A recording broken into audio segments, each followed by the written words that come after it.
Sir, একটু আসবো? Yes, come in, বসুন। Thanks sir. আমি 7 দিন হলো ইন্টার্নশিপে জয়েন করেছি। আমার কাছে 3টে ভালো খবর আছে, একেবারে ফ্রন্ট পেজে যাওয়ার মতো। ও, দ্যাটস রিয়েলি গুড।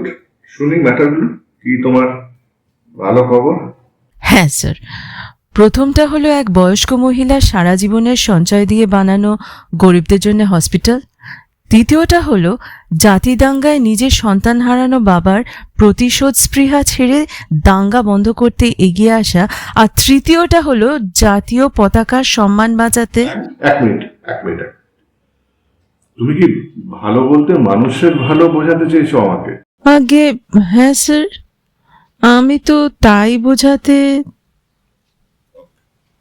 শোনো শোনো, তুমি 7 দিন হয়েছো জার্নালিজমে ইন্টার্নশিপে জয়েন করেছো, দ্যাটস ফাইন।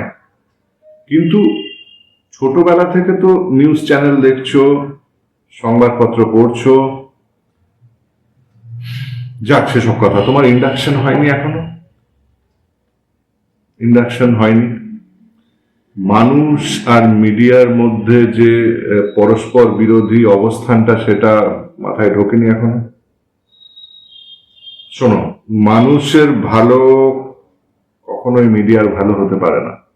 তুমি এখন এসো, আর আর আর একটা কথা শুনে যাও। 5টা কথা মনে রাখবে। নৃশংসতা, দুর্নীতি, সুড়সুড়ি, বিপদ, ক্রিকেট। তোমার খবর যদি এই 5খানার কোনো একটার সাথেও না মেলে, তাহলে ফ্রন্ট পেজের স্বপ্ন দেখবে না। ওকে?